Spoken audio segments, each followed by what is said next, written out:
Welcome to my YouTube channel. आपका स्वागत है। मेरे साथ मैं नेहा। ठीक है, आज का टॉपिक है हमारा, देखो, आनुवंशिकता और वातावरण का प्रभाव हमारा चल रहा था। फर्स्ट वीडियो हम दे चुके थे, उसमें आनुवंशिकता और वंशानुक्रम एक ही चीज़ होती है, वो क्या होता है, उसका महत्व क्या है, और वेरी वेरी इंपॉर्टेंट हमने उसके सिद्धांत देख लिए थे। ठीक है, आज के टॉपिक हमारा होने वाला है वंशानुक्रम के साथ जो वातावरण है उससे रिलेटेड होने वाला है।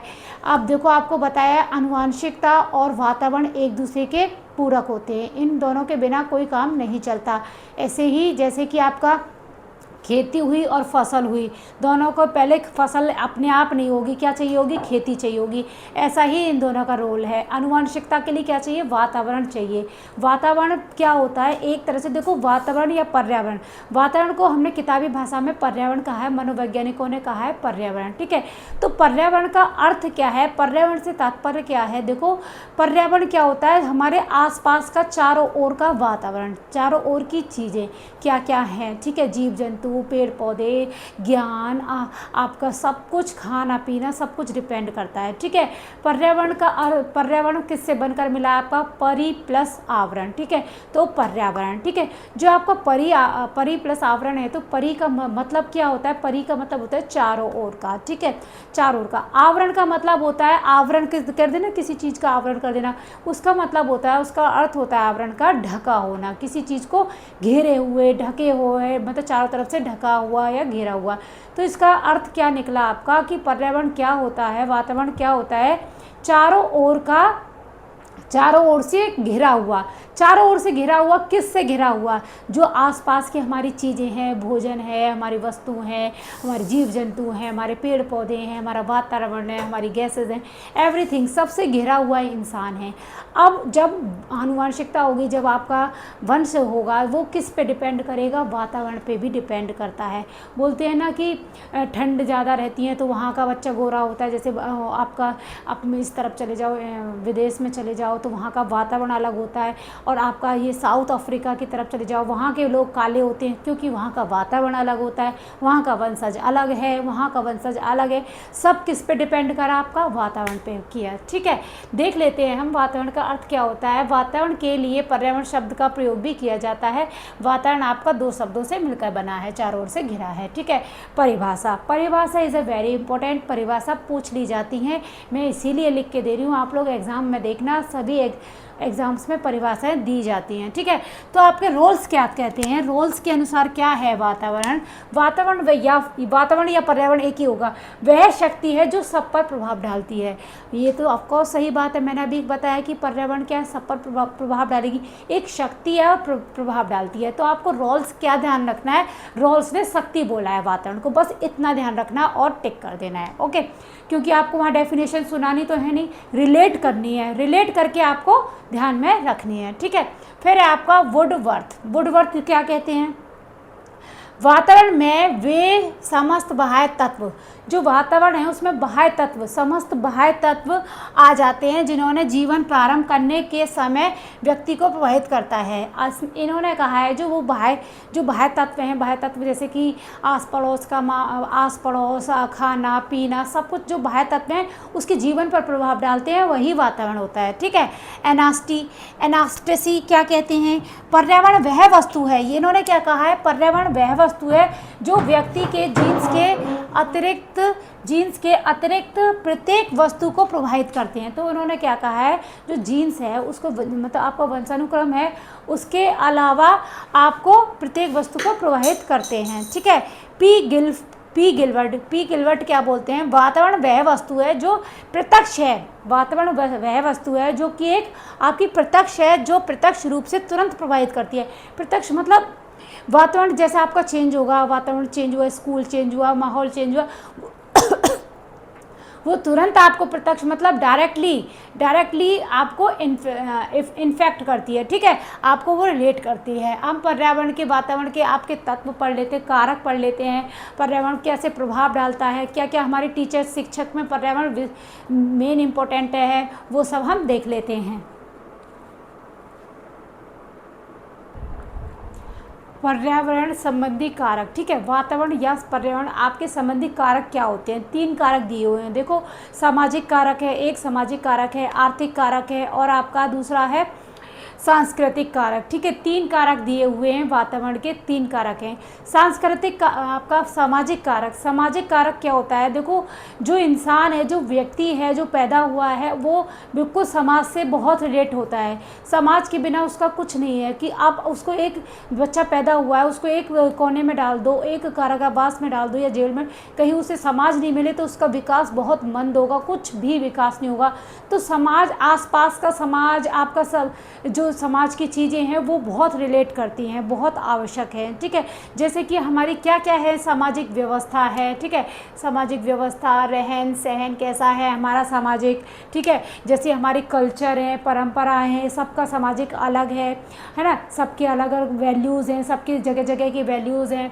धार्मिक कृत्य है, जब समाज का सब, जो बच्चा है हिंदू धर्म का है, उसका समाज अलग है, आपका सिख का है, उनका समाज अलग है। तो वो कैसा, सब एक दूसरे से रिलेट है। समाज के बिना बच्चे का विकास बहुत कम है, मानसिक भी और आपका शारीरिक भी और आपका बौद्धिक विकास सब रिलेट करता है आपके सामाजिक विकास पे, ठीक है।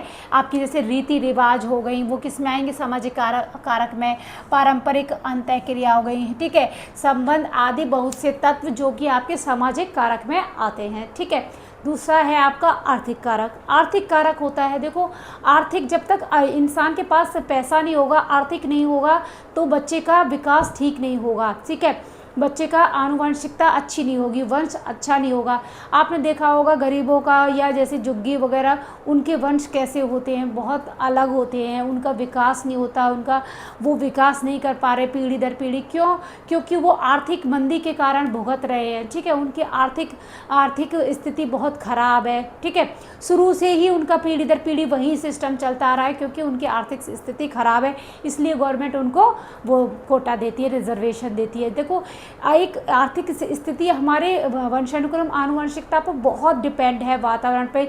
जैसे कि हम मान लें, देखो, एक प्रेग्नेंट लेडी है, वो उस टाइम बहुत कुछ खाती है, ठीक है।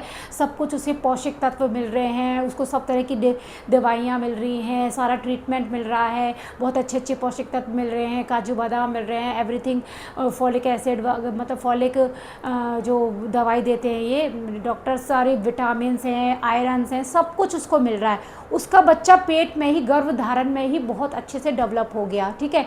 उसका वंश अच्छा बन रहा है। और एक तरफ है वो जो आपके ईंट ढोते हैं, ये सब भी मतलब गरीब है, जिन पे आर्थिक स्थिति नहीं है, वो नहीं कर सकते, तो उनके विकास में और उनके विकास में काफ़ी अंतर हो जाता है। तो आपका आर्थिक कारक बहुत इम्पोर्टेंट है, किसके लिए? आपका ये बौद्धिक क्षमता को बहुत प्रभावित करता है, ठीक है। ये बौद्धिक क्षमता को प्रभावित करता है आर्थिक कारक। वातावरण संबंधी कारक में आपका जो आर्थिक कारक है वह आपके वातावरण को, मनुष्य की बौद्धिक क्षमता को प्रभावित करता है, ठीक है। फिर है आपका सांस्कृतिक कारक। सांस्कृतिक कारक, संस्कृति में संस्कृति आ गई, आपकी कल्चर आ गया, ठीक है। जैसे आपका धर्म और संस्कृति मनुष्य के विकास को गहरे स्तर पर प्रभावित करती हैं। तो कैसे स्तर पर प्रभावित करते हैं? गहरे, जो धर्म है आपका, देखो, में हिंदू धर्म का बच्चा अलग से बातें सीखेगा, सिख का अलग सीखेगा, क्रिश्चियन का अलग सीखेगा, मोहम्मडन्स का, मुस्लिम का अलग सीखेगा। सब वो किस पे? सांस्कृतिक, उनका प्रभावित, उनके कल्चर और उन पर डिपेंड करता है। हमारा खान पान कैसा है, रहन सहन कैसा है, पूजा पाठ, संस्कार तथा आचार विचार आदि सभी संस्कृत के अभिन्न अंग हैं। आचार विचार, अच्छे थॉट्स, अच्छे आचार हैं, विचार हैं, सोचने की थिंकिंग है, वो सब आपके वातावरण पर रिलेट करती है, ठीक है। अब हम देख लेते हैं वातावरण और अंशक्रम का संबंध क्या है। इस संबंध में से भी 2-3 क्वेश्चन बन जाते हैं, ठीक है, कि आप वातावरण और जो आपका पर्यावरण, वातावरण और आनुवंशिकता है, उन दोनों में संबंध क्या है। वंशानुक्रम एवं वातावरण का संबंध, ठीक है। इन दोनों में क्या क्या संबंध है? देखो, वातावरण के बिना आपका आनुवंशिक वंशानुक्रम अच्छे से नहीं चल सकता, और वंशानुक्रम के बिना आपका वातावरण नहीं है। तो ये एक दूसरे पर बहुत डिपेंड है, एक दूसरे की, इनको बोलते हैं हम पूरक हैं। क्वेश्चंस में आता है ये एक दूसरे के पूरक हैं या नहीं है, तो ये एक दूसरे के क्या है? पूरक हैं। जिस प्रकार खेती और आपका बीज कोई बीज हुआ और खेती है, उससे इसकी तुलना की गई है। जैसे आपकी खेती हो गया वातावरण, बीज हो गया आपका वंशानुक्रम। अगर बीज अच्छा होगा तो खेती अच्छी होगी, अगर खेती अच्छी होगी तो खेती अच्छी पे ही बीज डिपेंड होगा, ठीक है। तो क्या है, ये एक दूसरे के पूरक होते हैं, ये एक दूसरे के गुणनफल होते हैं, ठीक है। वंशानुक्रम और आपका आनुवांशिकता एक दूसरे के वंशानुक्रम और वातावरण एक दूसरे के गुणनफल होते हैं, ठीक है। तो इसमें यही बताया गया है, एक दूसरे से पृथक नहीं है, ये एक दूसरे के पूरक हैं। बीज तथा खेत जैसे इनका संबंध होता है, एक दूसरे के बिना ये सार्थकता नहीं है, ठीक है। आपके वुडवर्थ और मोरिक्स ने क्या कहा है, उनकी डेफिनेशन देख लीजिए, आ जाती है। वंशानुक्रम तथा वातावरण का योग नहीं है, ठीक है, क्या है, गुणनफल है। जो गुणनफल आया है वो यहीं से कहा गया है, जो वुडवर्थ और मोरिक्सन ने कहा है कि एक दूसरे की क्या है, गुणनफल है, ठीक है। प्रभाव देख लेते हैं हम, ठीक है। वंशानुक्रम का प्रभाव, क्या प्रभाव पड़ता है, ठीक है, और वातावरण का क्या प्रभाव पड़ता है, ठीक है। अब देखो वंशानुक्रम क्या क्या प्रभाव पड़ता है, शारीरिक संरचना पर प्रभाव, ठीक है, मानसिक विकास पर प्रभाव, व्यावसायिक स्थिति पर प्रभाव, सामाजिक स्थिति पर प्रभाव, चरित्र व महानता पर प्रभाव, ठीक है। वंशानुक्रम का प्रभाव कैसे पड़ता है, जो शारीरिक संरचना है आपका, जब वंश ही आपका छोटा होगा, बौना होगा, तो आगे जो आपका वो शारीरिक है वो पीढ़ी दर पीढ़ी कैसा होगा, छोटा ही होगा, बौना ही होगा। अगर कम बुद्धि वाला है तो भी वो ऐसा ही होगा। तो वो ये क्या है, जो वंशानुक्रम किस पे डिपेंड करता है, शारीरिक संरचना पर प्रभाव डालता है। अगर वंशानुक्रम पहला खराब है तो दूसरा भी प्रभाव डालेगा। मानसिक विकास पे भी ऐसी अच्छी बुद्धि वाले अच्छी होंगे पैदा, खराब बुद्धि वाले खराब पैदा होंगे, ठीक है। व्यावसायिक स्थिति पर प्रभाव डालता है। देखो मैंने व्यवसाय का, जैसे कि ये अपने आसपास की जो मजदूर होते हैं, लेबर होती है, उनकी व्यावसायिक स्थिति पर कैसा प्रभाव डाल रहा है, बेकार है ना, वो गरीब से है गरीब ही रहते जा रहे हैं, यही उनका वंश चलता रह रहा है। आप पीढ़ी दर पीढ़ी देखो, उनका ना कोई स्कूल है ना कुछ है, एनीथिंग नथिंग, कुछ भी नहीं है, ठीक है। सामाजिक स्थिति पर प्रभाव पड़ता है वंशानुक्रम का, ऑफकोर्स वंशानुक्रम का प्रभाव किस पर पड़ता है, सामाजिक स्थिति पर। सामाजिक स्थिति पर भी कैसे पड़ता है, आपका वंश में ही पहले से ही दादा परदादा जेल गए हैं या फिर चोर डाकू हैं, एवरीथिंग समाज में, तो उसका समाज खराब हो गया, समाज पहले से खराब हो गया। जब दूसरा वंश आया, बहुत पहले से पढ़ा हुआ है, पर उस पर छाप लग गई कि ये तो उस समाज से है, ये ऐसा है, तो समाज पर भी प्रभाव पड़ता है, ठीक है। चरित्र एवं महानता, ये सेम एक ही बात है, चरित्र और महानता पर, यही चरित्र पे भी डिपेंड हो गया। पहले किसी का चरित्र खराब है तो उसको उसी चरित्र से गिना जाएगा, अरे इसका बाप तो चोर था, ये भी चोर होगा, या मतलब ऐसे रेट किया जाता है, ठीक है। वातावरण का प्रभाव, वातावरण का प्रभाव देखो शारीरिक भी और मानसिक दोनों है, वो मैंने लिखा नहीं है। वातावरण का प्रभाव में शारीरिक पर भी प्रभाव पड़ता है, आपका मानसिक पर भी पड़ता है, ठीक है। फिर है आपका दूसरा नया संवेगात्मक विकास पर प्रभाव। देखो जैसा वातावरण मिलेगा, इंसान वैसा ही सोचेगा, वैसे ही थिंकिंग करेगा, संवेगात्मक करेगा, ठीक है। आप भाव लाएगा, अपने अंदर भाव लाएगा, भाव मीन्स संवेगात्मक मतलब भाव, कोई भी थिंकिंग। तो अच्छा वातावरण होगा, अच्छा कुछ सब कुछ पॉजिटिव चीज़ें दिखेंगी, तो उसके संवेगात्मक पर ऑफकोर्स प्रभाव पड़ता है, ठीक है। संपूर्ण व्यक्तित्व पर प्रभाव, वातावरण तो सब कुछ, देखो वातावरण से ही सब कुछ, मैंने कहा ना जीवन में जो चला है वो वातावरण से ही चला है, तो वातावरण पूरे व्यक्तित्व पर निर्भर करता है, ठीक है।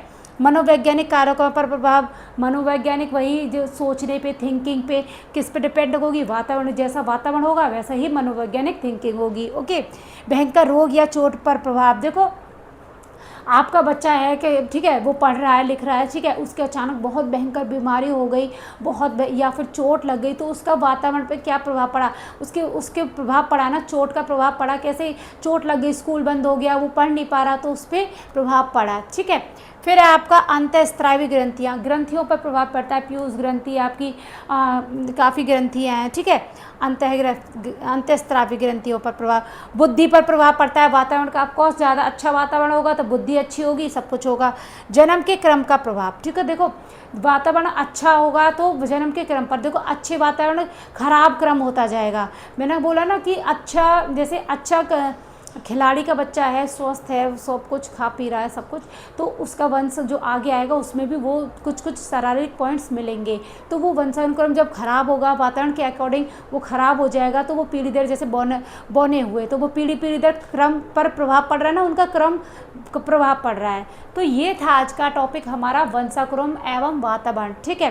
तो हमारा फुल टॉपिक ख़त्म हो गया आनुवंशिकता एवं वातावरण का प्रभाव, जिसमें कि ये चैप्टर आपका थर्ड है, जो सी टेट और आपके एस टेट एवरीथिंग सभी टेट में ये टॉपिक दिया होता है। मैं सिलेबस वाइज चल रही हूँ। जीन पियाजे और आपका कोहलबर्ग का जो चैप्टर है वो आपको मुझे पुरानी वीडियोस में से आपको करना होगा, वो मैंने पुरानी वीडियो में दे रखा है। जीन पियाजे का एक भी 100% आपको मैं बोल रही हूँ, एक भी ऐसा क्वेश्चन नहीं निकलेगा उसमें से जो आपका नहीं बन पाए। उसमें मैंने एक डिटेल्ड बता रखी है कि एसिमेशन क्या होता है, जीववाद क्या होता है, स्कीमा क्या होता है, आपका समायोजन क्या होता है, बच्चा कैसे समायोजन करता है, कैसे अनुकूलन करता है, एवरीथिंग मैंने उस वीडियो में सब कुछ आपका जीन पियाजे का सब कुछ एवरीथिंग बता रखा है। आप उसको जाकर देख सकते हैं। कोहलबर्ग का भी मैंने वही कर लिया है, उसका हम क्वेश्चंस अटैम्प्ट कर लेंगे। टॉपिक मुझे नहीं लगता मुझे वो दोबारा देने की ज़रूरत है। अगर आप उस वीडियो को अच्छे से देखेंगे तो आप अच्छे से उसको समझेंगे। उन पॉइंट्स को आप लिखना, वही मैंने पॉइंट्स लिख रखे हैं, एक एक नोट्स पॉइंट्स बना रखा है कि इसमें ये जीववाद होता है, इसमें वो संरक्षण करना होता है। मैंने इतना अच्छे से एक्सप्लेनेशन दे रखा है, आपको उदाहरण देकर समझा रखा है। एक एक टॉपिक की एक चीज़ ऐसे होती है कि बच्चा कैसे वो करता है, तो वो आप जाकर देखिएगा। अब हम मिलते हैं नेक्स्ट वीडियो में। Thank you.